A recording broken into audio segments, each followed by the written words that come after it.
La verdad es que se le queda uno el corazón encogido de escucharos y de verdad os agradecemos mucho vuestras palabras.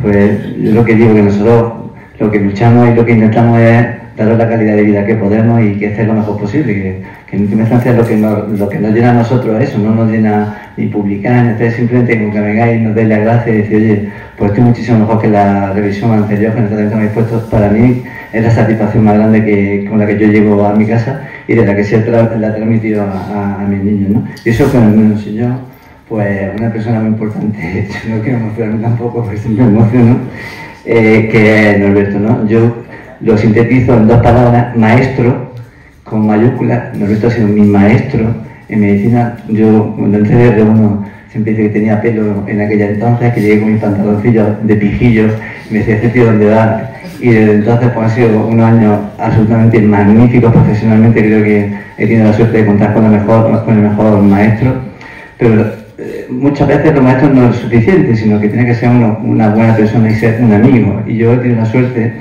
de que Norberto, además de ser mi maestro, es mi amigo con mayúsculas, y así lo siento todos los días. Así que, Norberto, muchísimas gracias por seguir dándonos el ejemplo todos los días, y te paso la palabra para que nos presentes el libro.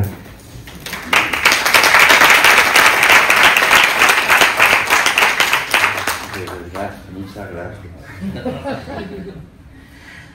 Bueno, pues nada, ya está. No sé qué decir, nos vamos.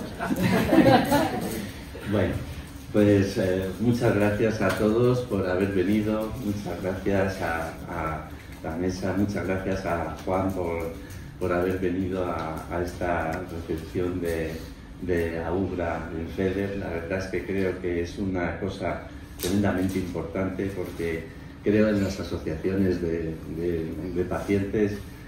Creo que muchas veces los pacientes piensan que los médicos podemos conseguir muchas cosas, y no es cierto.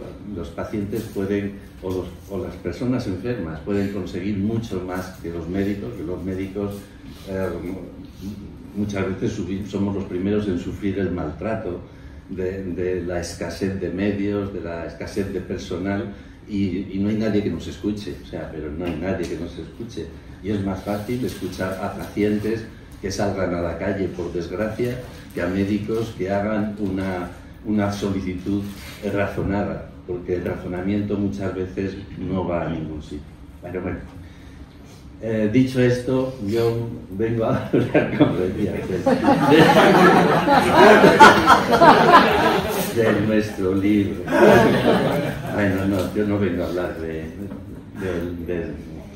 del manual en realidad, a ver, porque no pasa. Bueno, yo voy a hablar más que del libro, de por qué un libro para pacientes. Me parece que es mucho más interesante explicar por qué un libro para pacientes. Ya sea el libro para pacientes, que efectivamente quizá es mucho mejor hablar de personas enfermas, pero bueno, como tendemos a economizar palabras, pues pacientes como que ocupa menos, es más corto. ¿Por qué un libro para pacientes o para personas enfermas? Y puede ser el libro de sarcoidosis, o puede ser un libro de lupus, o puede ser de lo que sea, de cualquier enfermedad. Se viene diciendo ya como nueva necesidad de los pacientes, ya no es tan nueva, pero efectivamente dentro de las nuevas necesidades de los pacientes está, bueno, pues esa necesidad de incorporar a los pacientes a la toma de decisiones sobre las cuestiones que les afectan. Es decir, esto se viene hablando desde hace mucho tiempo. Y eso con la esperanza de que la incorporación de los pacientes a la toma de decisiones en lo que respecta a su atención, a sus problemas médicos, la esperanza, digo, de que eso mejore los resultados en salud. Y esto, incluso esa participación, formaría parte de lo que se ha tenido, no hagamos nombrar todo, pero eso se llaman los PREMS. Bueno, los PREMS procede se refiere a lo que es la experiencia de los pacientes cuando interactúan con la sanidad, y bueno, pues se hace referencia a su término en inglés de experience y mediciones de los pacientes, la PES de Patients, reports, experiencias reportadas por los pacientes y mediciones de esas experiencias reportadas por los pacientes. Y se supone que esos PREMS deben ser uno de los pilares de la calidad asistencial. La calidad asistencial debería tener estos tres pilares: la seguridad, la efectividad y la experiencia del paciente. La verdad es que el término experiencia se ha ido adueñando de todo a lo largo del tiempo. Experiencia culinaria, que coño, no voy a comer, voy a tener una experiencia culinaria. Bueno, pues es que no va uno de viaje, voy a tener una experiencia de vacaciones. Antes decíamos íbamos de viaje, ¿no? Vamos de las vacaciones, ¿no? Ahora es una experiencia. Pero es que, coño, hasta es una experiencia religiosa también. Es decir, que madre mía. Oye, no de todo. Pero es que hasta la residencia de estudiantes de aquí al lado se llama Student Experience. Vamos, es que ya es la... Bueno, iba a decir que es la polla, pero es que es la polla. Ponerle experiencia de y entonces la salud no iba a ser menos. También ha llegado al ámbito de la salud y entonces tenemos la experiencia informada por los pacientes, y esos son los PREMS. O sea, pues fijaros, hasta llenos ya, vamos. Bueno, el caso es que la experiencia del paciente se supone que es algo más que el grado de satisfacción. Hace muchos años, ya en nuestro hospital, cuando era el clínico y no el hospital del PTS, se pasaban encuestas de satisfacción. ¿Qué le ha parecido la comida? ¿Qué le ha parecido la habitación? ¿Cómo ha sido el trato? Nuestro hospital ha tenido desde hace muchísimos años esas encuestas. Pero es algo más que la satisfacción. E incluso desde 2017, a la hora de evaluar la calidad de la atención sanitaria, esta OCDE, que quiere decir Organización para la Cooperación y el Desarrollo Económico, recomienda que se recojan indicadores que interesen a las personas atendidas, es decir, que se recojan estos PREMS, ¿no? ¿Y qué cosas yo me he incluido? ¿Ves? Por lo que nos ha dicho antes, nos interesan a los usuarios de los servicios sanitarios, porque yo también soy usuario de los servicios sanitarios, como todos, y el que no, pues es cuestión de tiempo. Bueno, pues mirar por donde cuando yo empecé a mirar estas cosas, me encontré este artículo que estaba hecho por la Agencia de Calidad y Evaluación Sanitaria de Cataluña del año 2020.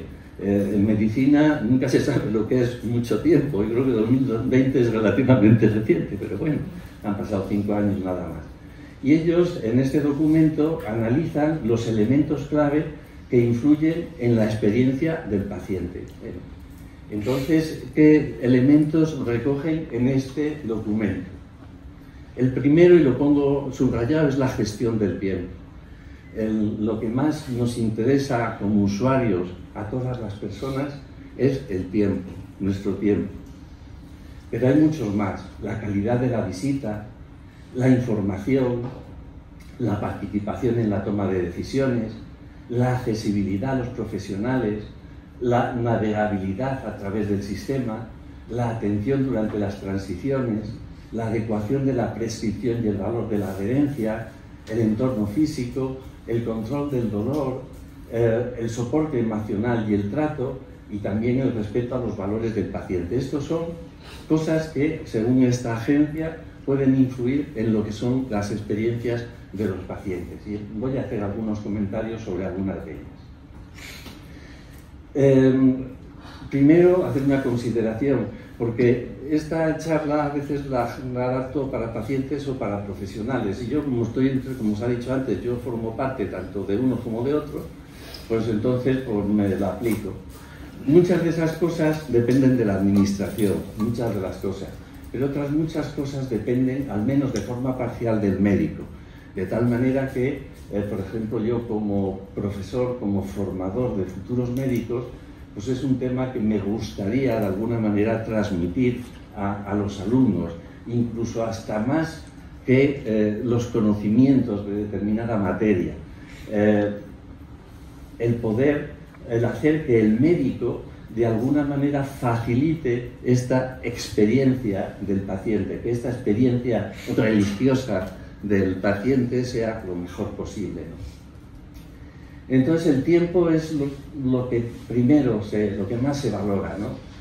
Y el tiempo es distinto para el paciente que para el médico, y además va a influir de forma decisiva en la percepción de la atención recibida por el paciente.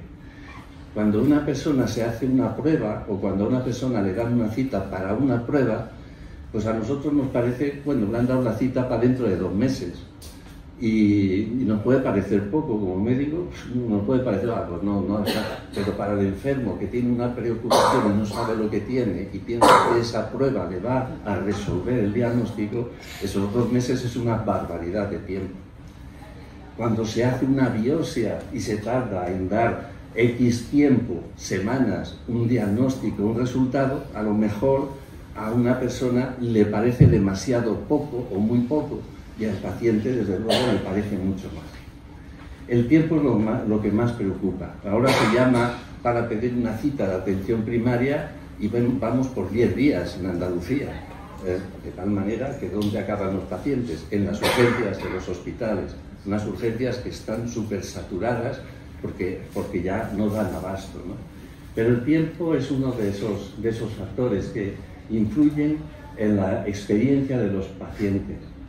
Luego, otro tema que se insiste mucho es en la calidad de la visita. Y es importante favorecer las habilidades comunicativas de los profesionales. No todos los profesionales tenemos la misma facilidad para contactar con los pacientes, porque eso va a depender en parte, yo creo que depende mucho de lo que se nace, de los nacimientos, de lo que se ha vivido, pero bueno, también se puede entrenar, también se puede formar, y yo creo que también se mama de lo que se ve. Yo no sé si os habéis dado cuenta, pero yo en mi hospital me he fijado, cuando el jefe de un servicio tiene mala follá, son todos malafollá. Ellos son malafollá, hasta las enfermeras, los médicos, es verdad. Si tú llegas a un servicio, son todos malafollá. Entonces ya llega al servicio los malafollá. Es verdad, porque también se transmite, vamos, yo lo veo así, me parece que es así, ¿no? Fijaros, no perder el contacto visual con el paciente. La llegada de la informática, la llegada de los ordenadores, esto funciona maravilloso, vamos, pero maravilloso, cómo ha revolucionado, no os podéis ni imaginar los que no lo hemos vivido, madre mía. Cuando te querías estudiar un enfermo y para ir bueno, teníamos una biblioteca magnífica en el clínico, era una de las mejores bibliotecas, yo creo que había en los hospitales de España, porque era excepcional, pero es que aquí lo tenías que ir a buscarte el Indies Médico, y entonces buscar, bueno, pues no os podéis ni imaginar. Cuando llega es más, yo cuando leí el primer artículo sobre la utilización de Internet para buscar información sobre un paciente, me partía de risa y lo comenté en una sesión clínica. Digo, hay que ver esto. Y nosotros vamos a buscar papeles, y esta gente entra a un ordenador y busca información al día, y ya claro, esto lo tenemos ahora. Emilio con su móvil hasta busca la etimología de alguna palabra, ¿no? Y no perder el contacto visual con el paciente. Tenemos que anotar tantas cosas los médicos en la historia clínica que es que tenemos que estar todo el tiempo mirando a la pantalla. Mi mujer es médico de familia, mi mujer tiene grandes problemas con la tecnología. Yo que no me oiga, ¿no? Entonces digo, nadie, por favor. Entonces, hace muchos años, el Centro de Salud del Albaicín, cuando se introdujo el Diraya, uno de los primeros centros que se empezó a utilizar, y el Diraya es un programa súper potente, y la línea telefónica del Albaicín, todo lo contrario, infrapotente, con lo cual estaba totalmente colgado el programa, y me acuerdo un día que llega mi mujer y me dice, coño, viene la madre con el niño, y le dice en un momento determinado el niño a mi señora esposa, ¿cuándo vas a dejar de mirar al ordenador y mirar a mi madre? y vamos, os puedo asegurar que no hay ninguna persona que esté más encima del paciente que mi mujer, pero cuando tú tienes que estar rellenando, cuando tienes que darle al ordenador porque se atasca, pues es que no hay más remedio. No perder el contacto visual con el paciente. que tener la posibilidad de hacer preguntas. Claro, muchas veces es que no hay tiempo, tampoco hacemos todo lo posible para que se nos pregunte lo justo. Nosotros y el enfermo, como nos ve que estamos tan agobiados, pues dice, bueno, no pregunto, porque tal y como pregunten entero. Claro, es bueno tener un tiempo suficiente en la atención primaria, donde andan por 5 minutos por paciente. Ya me dirás tú de dónde sacan el tiempo suficiente para responder a las preguntas, ¿no? Es fundamental la información, tanto la formación como la información. Cada vez se le da más importancia a lo que es la alfabetización en salud, ¿no? Es decir, es fundamental el transmitir conocimientos a los pacientes. Igual que hemos dicho que Internet nos favorece el acceder a mucho contenido médico, lo más grande, pero es que accedemos también a bulos, a mentiras, y a veces, muchas veces los bulos y las mentiras se propagan más fácilmente que las cosas ciertas, ¿no? Es imposible, si no hay una formación, ¿cómo vamos a decir que queremos que participe en la toma de decisiones el paciente si el paciente no está informado? Pues eso podrá usted hacer un paripé, o sea, pero para que alguien participe tiene que tener información, ¿no? Y es importante facilitar información comprensible, tanto oral como escrita. Y es importante informar a nuestros enfermos sobre páginas web y otros recursos, pero que sean de calidad, que sepamos que son buenos, que no es cualquier página, ¿no? Las asociaciones de pacientes en ese sentido tienen una función fundamental. Las asociaciones de pacientes cubren muchas misiones, pero una de ellas es transmitir información. Muchas veces se trata de que se pongan en contacto los pacientes recién diagnosticados con alguien que ya lleva diagnosticado mucho tiempo y que puedan decirle pues, por dónde han transitado, las cosas que han pasado, cuando están pues, bien también, que vean que con esa enfermedad se puede estar bien. En fin, es fundamental el papel de las asociaciones de pacientes. La accesibilidad a las profesionales es muy importante, ¿no?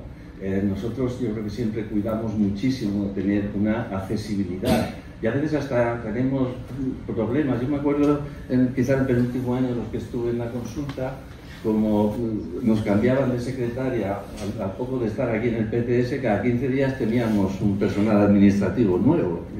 Y entonces la información que se transmitía unas a otras, yo estaba en 15 días, y se ve que una a otra le dicen, bueno, si aquí esto es todo lo que llega, todo para esto. Entonces, claro, yo me acuerdo un día que tenía a la primera hora, claro, nosotros ya es verdad, atendemos a todo el mundo, porque además, en fin, creo que es fácilmente, se puede corroborar fácilmente, pero me acuerdo que aquella secre aquel día colocó a 7 enfermos a las 8:30 y aquel día estaba yo solo y entonces 7 enfermos a las 8:30 era imposible, con lo cual pues empiezan por orden, primero uno, luego el otro, se supone que eran primeras visitas, ¿no? En las que echamos bastante tiempo. Pues bueno, a las tantas pues el último se cogió un cabreo conmigo impresionante. Yo dije, pues ¿qué le vamos a hacer?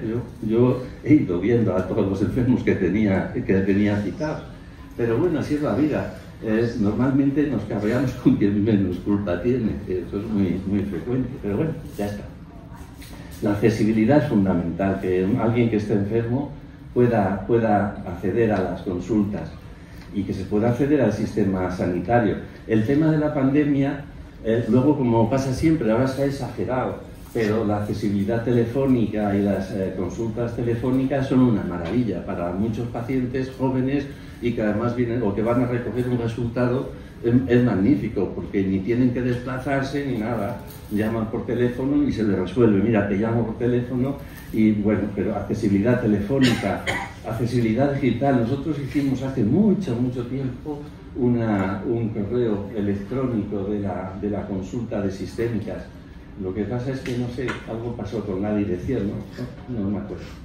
El caso es que pusimos una dirección de correo electrónico hace mucho tiempo, muchísimos años.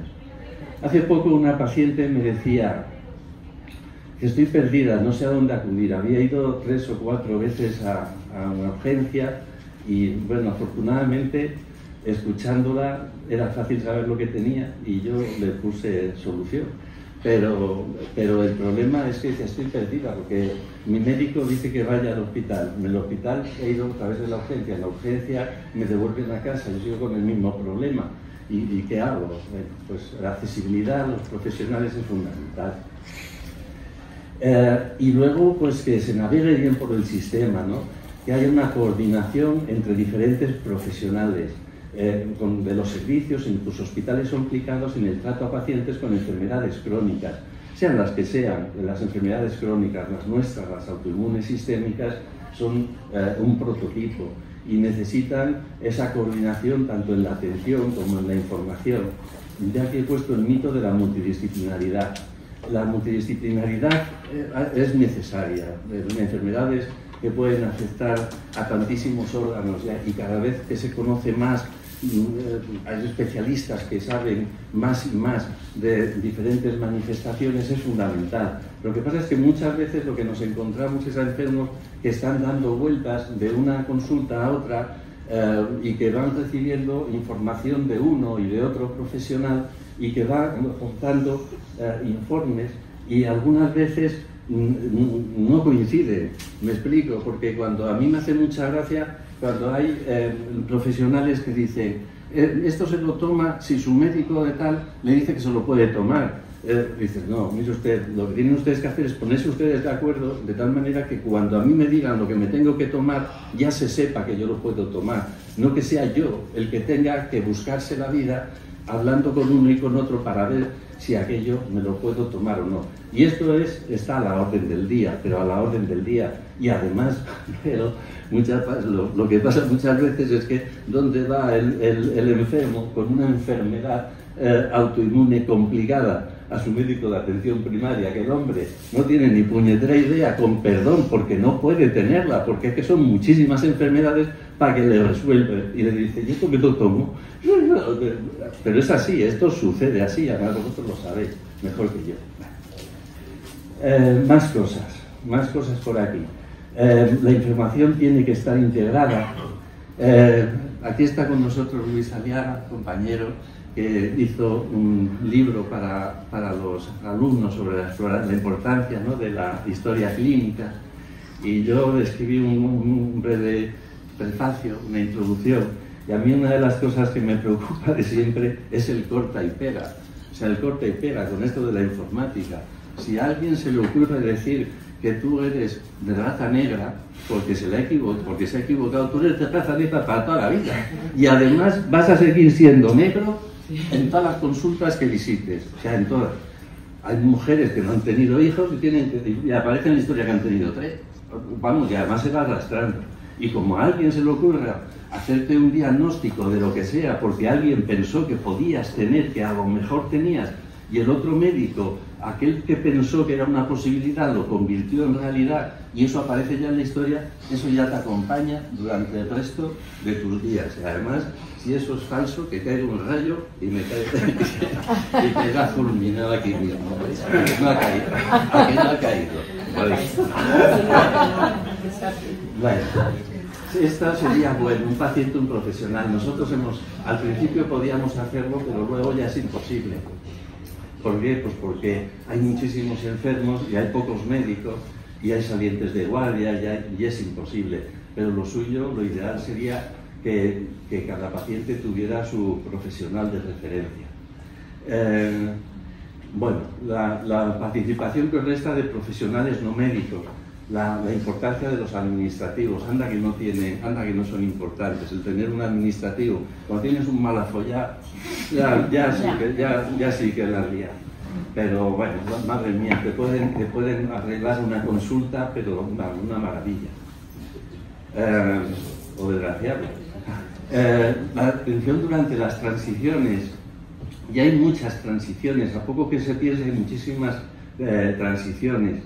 Del centro de salud al hospital, de la urgencia a una sala de hospitalización cuando el enfermo está en el hospital, de una UCI a la sala de hospitalización y viceversa. del hospital a casa, que no haya esperas innecesarias y no advertidas. Es decir, se le dice al enfermo, mire usted, se le da el informe a las 2 de la tarde, pues ya está, pero no tener al enfermo pendiente de a ver a qué hora llega el informe. Se dan a las 2 de la tarde, no podemos hacerlo antes. Pues bueno, ya lo sé que a las 2 tengo el informe.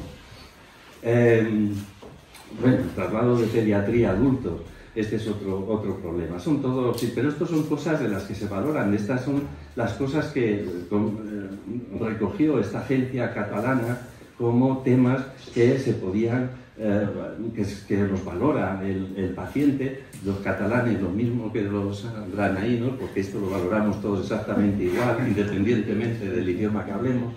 Y, bueno, pues son cosas sobre las que se puede investigar y sobre las que se puede intentar mejorar. El tema de los medicamentos, bueno, esto ya es tremendo.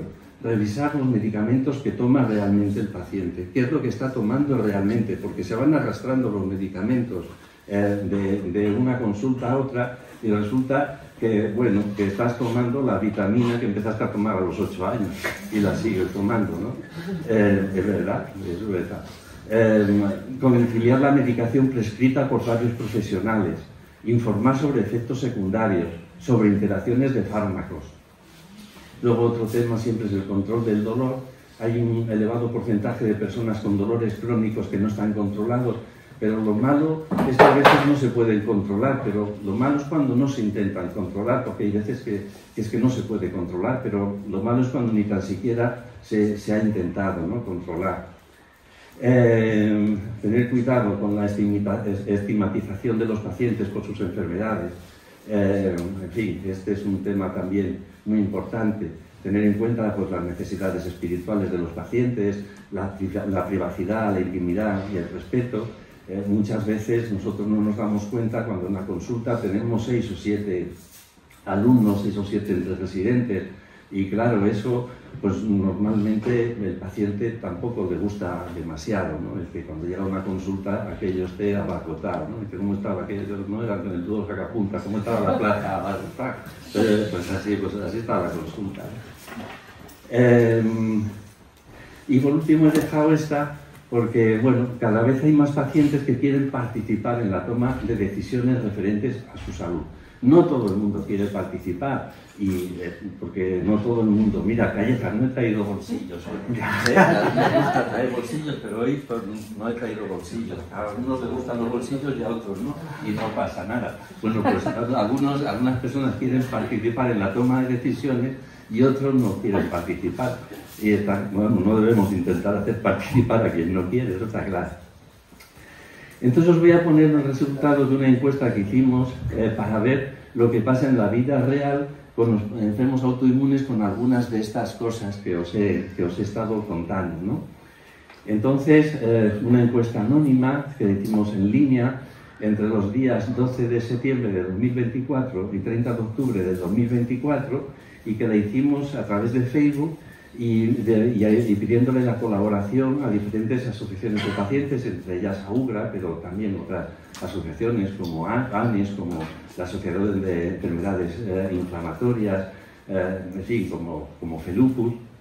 Entonces, bueno, pues se hizo a través de esta página, de nuestra página de Facebook, la de los sistemáticos, y bueno, pues esta fue el llamado que hice yo a participar en esa encuesta. Y bueno, unas consideraciones previas. No soy experto en elaborar encuestas, la verdad es que no soy experto en nada, pero bueno, en general los respondedores son pacientes exigentes, muchos de ellos son miembros de asociaciones de pacientes.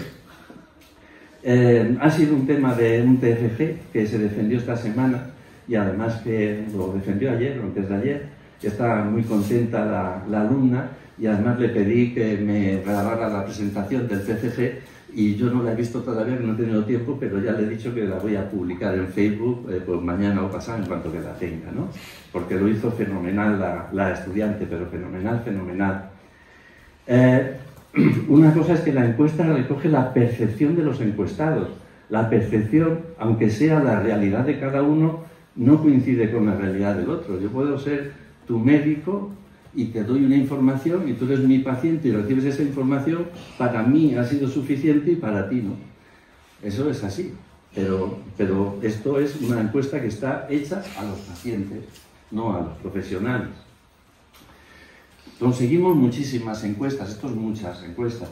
Tuvimos en total 778, completas 664 y dimos por válidas 634. Esta fue la distribución por edades y el grupo de más participación de 50 a 59, 32%, pero bueno, también había menos de 40 años y personas mayores de 59. El 92% eran mujeres. Bueno, las enfermedades autoinmunes afectan más a mujeres y también en la página de Facebook hay más mujeres. Pero bueno, si el lupus eritematoso sistémico era la mitad de los pacientes, prácticamente la mitad, sabéis que el lupus afecta a 9 a 1 o 10 a 1, es decir, que es lógico que se hayan tenido este predominio de mujeres. Y el grupo etario que predomina tampoco mucho, 50 a 59 años. Entonces, fijaros, la primera pregunta que yo he puesto aquí sobre la información general. ¿Considera que la información facilitada por su médico es? Mirad, siempre he puesto, como los semáforos, en verde lo más bueno, en colorado lo más malo y lo naranja lo más intermedio, ¿no? Así, simplemente con la visión, dice, bueno, el 44% de los encuestados respondieron que la información recibida por parte de su médico es suficiente. Fijaros, a mí siempre me hace esto mucha gracia.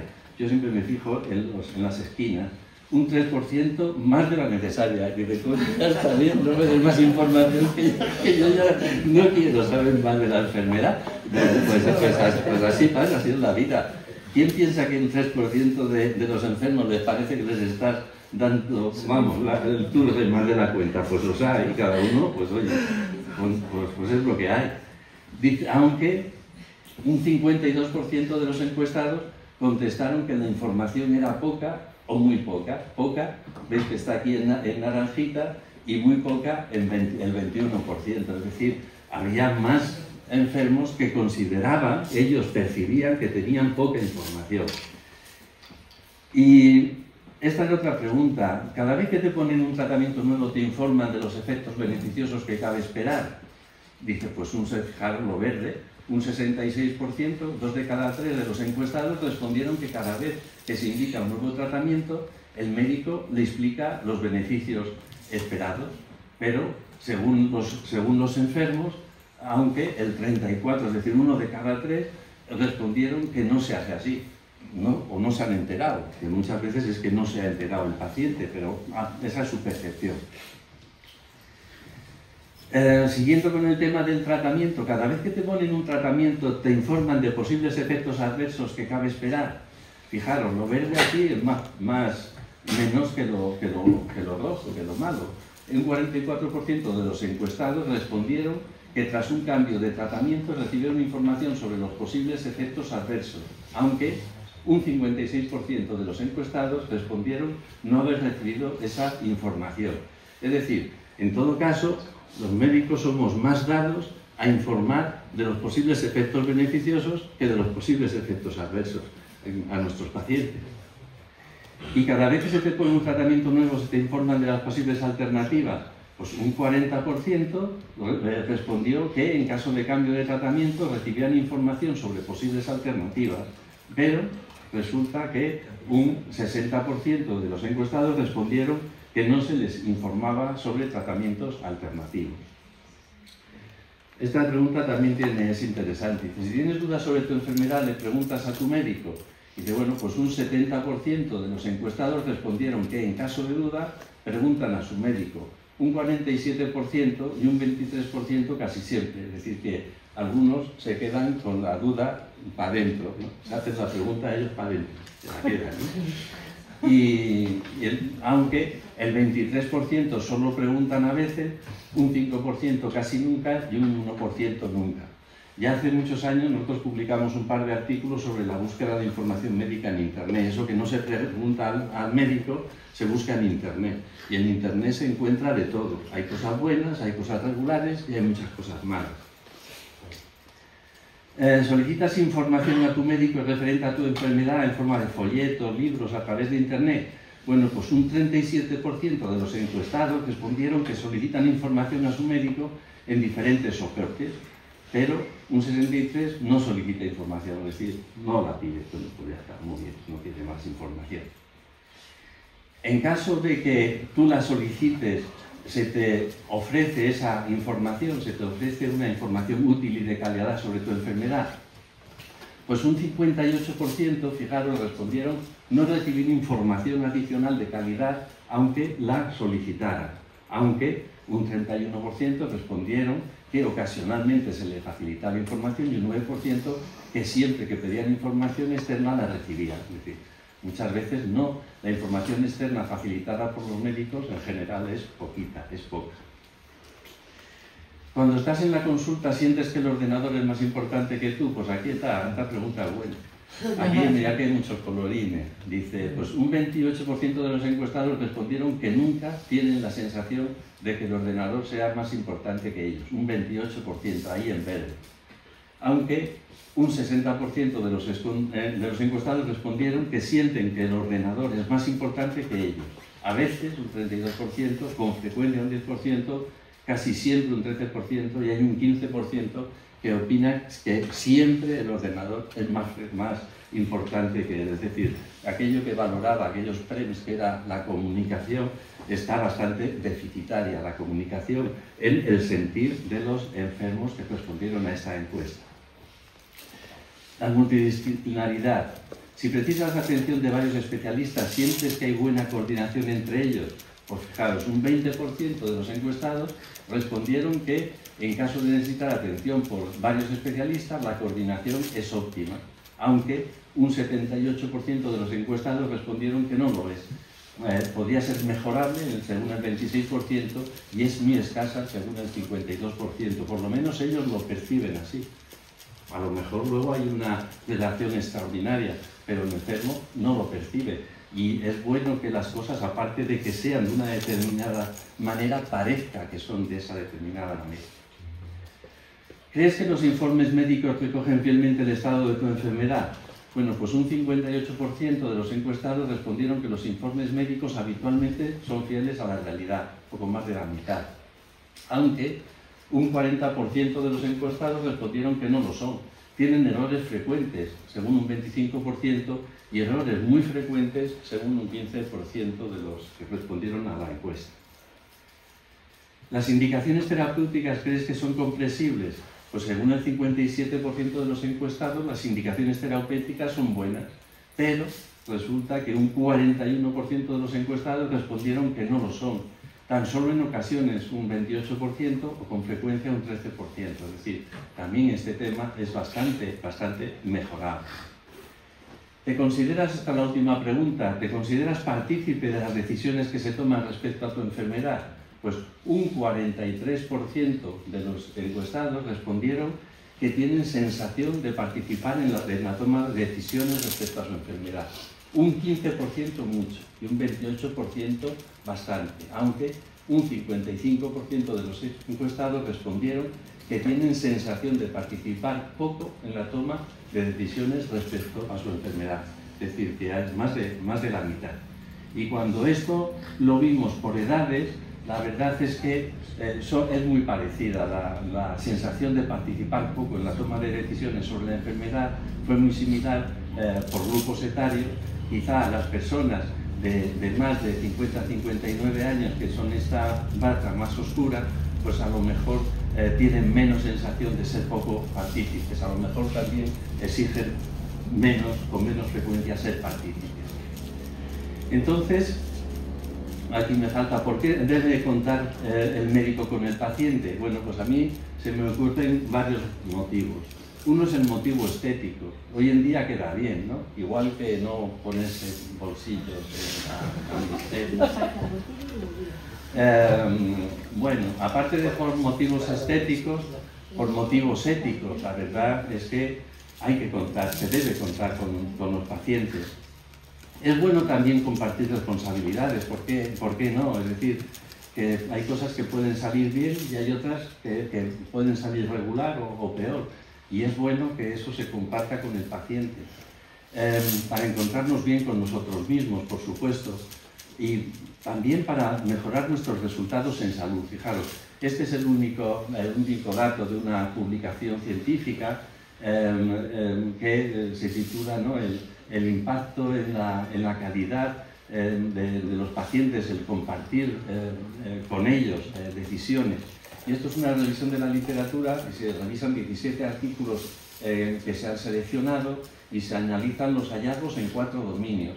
Y se ve que efectivamente cuando se comparten las decisiones con los pacientes, disminuye la ansiedad y la depresión, el autocontrol facilita alcanzar objetivos, hay disminución de visitas innecesarias, hay cumplimentación de medidas preventivas con más facilidad, hay mayor adherencia a los tratamientos, hay más responsabilidad y mejores controles, por ejemplo, en artículos que se han hecho sobre control de glucemia, de tensión arterial o incluso de abandono del tabaco.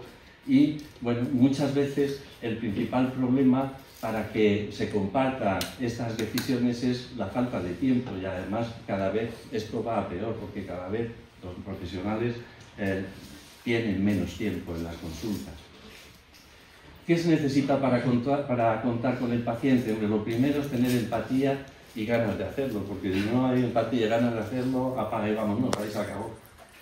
Hace falta tiempo, si no hay tiempo es imposible. Y luego hace falta formación del paciente. El paciente, ¿cómo vamos a pedirle que participe al paciente si no está formado? Es una falacia si le decimos, ¿y usted qué opina? Pues yo me voy a acudir, porque me diga. Y para eso hay que también informar. Es decir, el paciente necesita información y formación. Y los médicos tenemos que contribuir al conocimiento de temas de salud de nuestros pacientes.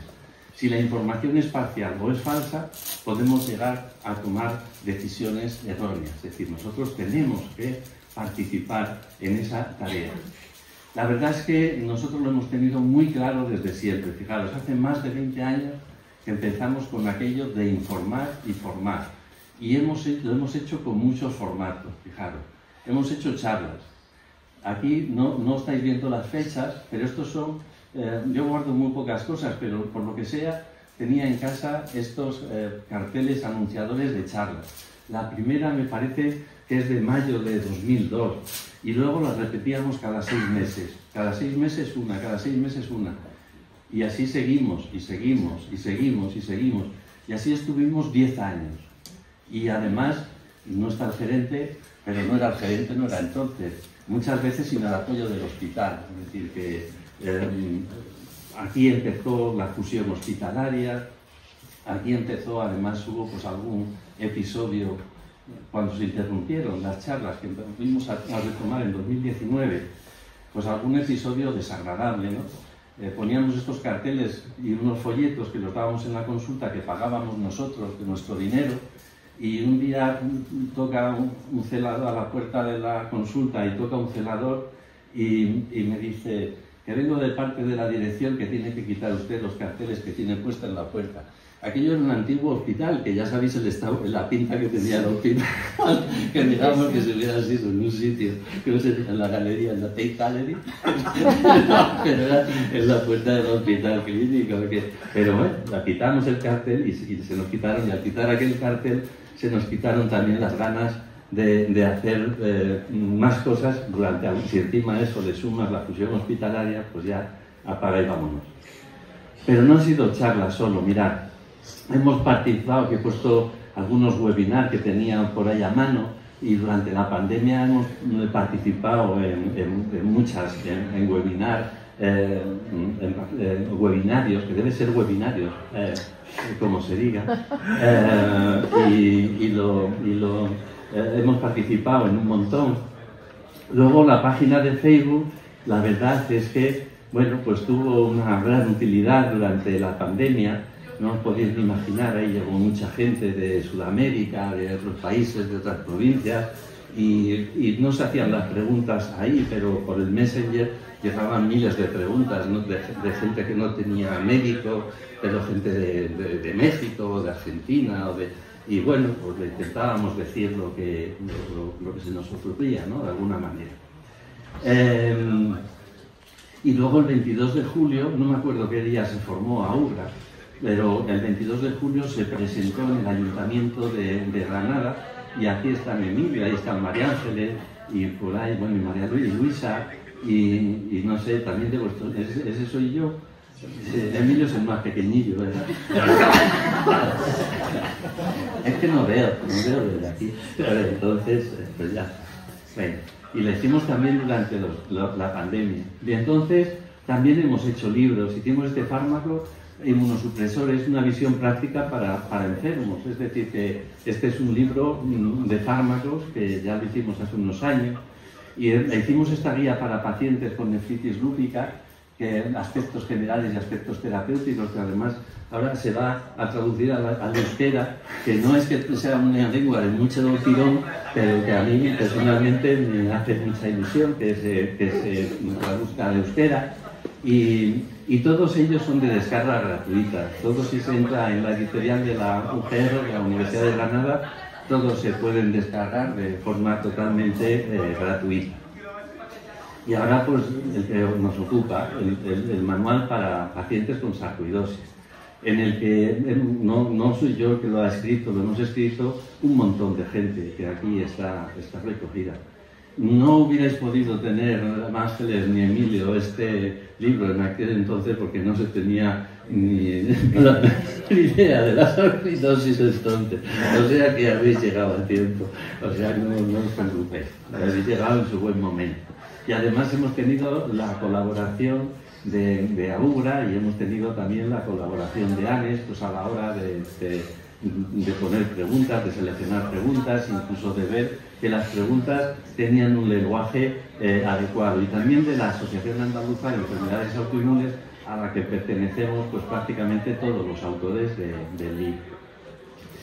Total, que todo este rollo que os he soltado ha sido para explicaros por qué el libro. No sé si ha quedado claro, si no, bueno, lo repito. Espero que haya quedado claro. Entonces, madre mía, vaya vuelta para llegar a esto. Pero bueno, es lo que tiene la edad. Bueno, entonces lo que es y lo que no es el libro. No es una novela. No va de amor ni nada de eso, ni es una novela histórica ni nada. Y tampoco es un libro para leer de principio a fin, no es para cogerlo y ponerse a leerlo hoy y terminarlo pues, dentro de 2 o 3 días. Es un libro de consulta. Como la enfermedad puede ser tan diferente en un enfermo a otro, pues se trata de que la persona encuentre respuesta a sus preguntas. Y además hemos visto el testimonio de 2 personas, ¿no? De Emilio y de Ángeles, con una evolución, con un curso y unas manifestaciones clínicas totalmente distintas. Es decir, pues cada enfermo con sarcoidosis pues puede buscar lo que le interese, aparte de aspectos generales. Se ha intentado utilizar un lenguaje que sea lo más sencillo posible, aunque hay veces que no hay más remedio que utilizar palabras técnicas, por supuesto. Hemos dejado muy claro, y lo hemos puesto en el libro, que si la lectura de algún capítulo, lo que el enfermo entienda, entrar en conflicto con lo que le dice su médico, decirle que sin lugar a ninguna duda la palabra de su médico va por delante de la nuestra. Eso está clarísimo. Lo que diga el médico de cada uno es el que lo conoce y va por delante.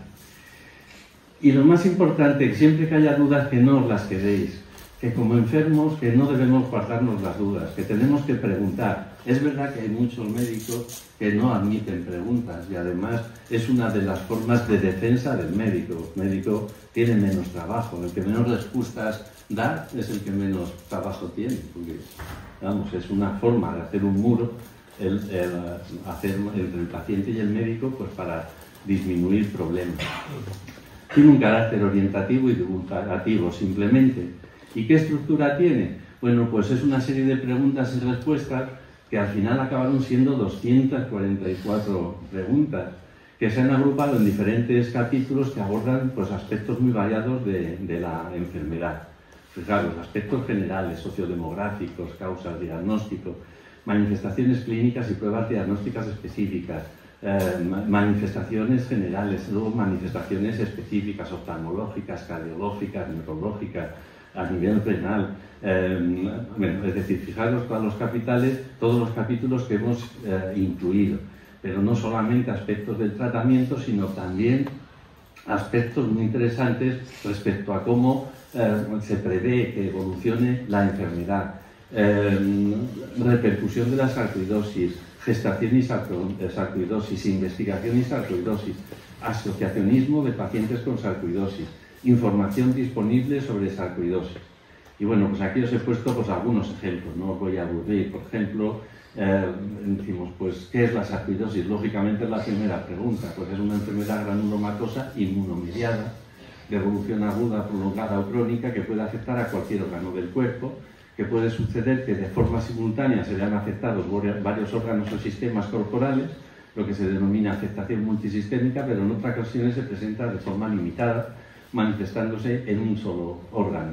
Por ejemplo, el mediastino, el pulmón, el ojo, la piel, el corazón, el sistema nervioso, entre otros. ¿Se puede contagiar la sarcoidosis? Pues no es una enfermedad infecciosa, por lo que no existe posibilidad de contagio. Como todavía no sabemos todos los factores que están implicados, bueno, pues con los datos disponibles nos hace pensar que sea una enfermedad transmisible. Es cierto que la sarcoidosis se ha relacionado con la tuberculosis, con algunas enfermedades infecciosas, porque estas situaciones dan lugar a la formación de granulomas, que es lo característico de la enfermedad, pero no hay por hoy ninguna prueba de que ninguna de ellas sea la responsable de la enfermedad. Hablamos también, pues, como el diagnóstico, cómo se diagnostica, pues las utilidades, hemos descrito las pruebas complementarias. Me han dicho que tengo una fibromialgia. ¿Qué es la fibromialgia? ¿Es posible tener una fibromialgia y una sarcoidosis al mismo tiempo? Bueno, pues aparte de dar la definición de lo que es la fibromialgia, pues un paciente puede tener fibromialgia sin otra patología más asociada, pero con frecuencia la fibromialgia puede aparecer asociada a otras enfermedades. Lo que sí que pasa muchas veces es que no es como nuestros enfermos con sarcoidosis tienen unos síntomas inespecíficos propios de la sarcoidosis, pues se confunden con una fibromialgia, sin que sea eso lo que tiene. Me falta el aire, me han dicho que puedo tener asma, pues aquí lo mismo. Pues hay pruebas que pueden diferenciar una enfermedad de otra, aunque pues todas las enfermedades, el cuerpo humano es así, todas las enfermedades que pueden afectar al pulmón quedan por lo mismo, tos, ahogo y dolor en el tórax, sean las que sean, pero sea un cáncer o sea una sarcoidosis o sea un asma. Al hacerme una radiografía de tórax por un traumatismo que tuve, me han dicho que puedo tener una sarcoidosis. Yo no tengo síntomas. ¿Es eso posible? Pues sí, ya todos sabemos que hay un porcentaje altísimo de pacientes que son totalmente asintomáticos en el momento del diagnóstico. ¿Qué papel tiene el ejercicio físico, por ejemplo? Otra pregunta. ¿Cuál es la evolución de la afectación pulmonar? Hemos hecho una pregunta para la evolución de todas las posibles afectaciones. Aunque en general es un pronóstico bueno, hay un 20-30% de los pacientes que pueden progresar a una fase crónica. Y bueno, pues esto lo tomé de la respuesta que me dio ANES. ¿Qué nos aporta ser socios de una asociación nacional de pacientes como la Asociación Nacional de Enfermos con Sarcoidosis? Pues comprensión, entrar en contacto con otros pacientes es importante para ser comprendidos, escuchados y, por decirlo de alguna manera, no sentirse un bicho raro. El aprendizaje, se adquieren conocimientos basados en la experiencia de otros miembros. Lo que últimamente se habla cada vez más del paciente experto que colabora de forma activa y ayuda al resto de personas de la entidad a través de múltiples actividades. Bueno, y también, pues, ¿qué aporta ser socio de una asociación local de pacientes como la Asociación Granadina de Enfermedades Autoinmunes, AUGRA? Pues fijaros, las enfermedades autoinmunes en general son minoritarias o raras, es decir, la inmensa mayoría de las autoinmunes sistémicas lo son, lo que implica una baja prevalencia, es decir, salvo en las grandes ciudades, es difícil contactar con enfermos con la misma enfermedad, es muy difícil. Entonces, por otra parte, las enfermedades autoinmunes hoy por hoy comportan muchas cosas, y es por ello que las asociaciones que agrupan enfermos con ese denominador común de padecer una enfermedad autoinmune tienen muchísimo sentido. Y máximo porque el trabajo de las asociaciones es un trabajo muy arduo, y en este sentido hay que agradecer a los miembros de AUGRA Y también, pues que creo que antes nos escapó Elena, que comentar, Elena se la atiende en el otro hospital y también es miembro de la junta directiva, y ella también participa en la directiva de esta asociación. Pues es muy bueno que haya un grupo, una masa suficiente de pacientes, porque además cuando estamos hablando de pacientes, de personas que están enfermas, el día que un enfermo, una persona no tiene una cosa, tiene otra, con lo cual no se puede estar todos los días para estar al tema, con lo cual pues es bueno que haya una cantidad suficiente de personas metidas en el tema.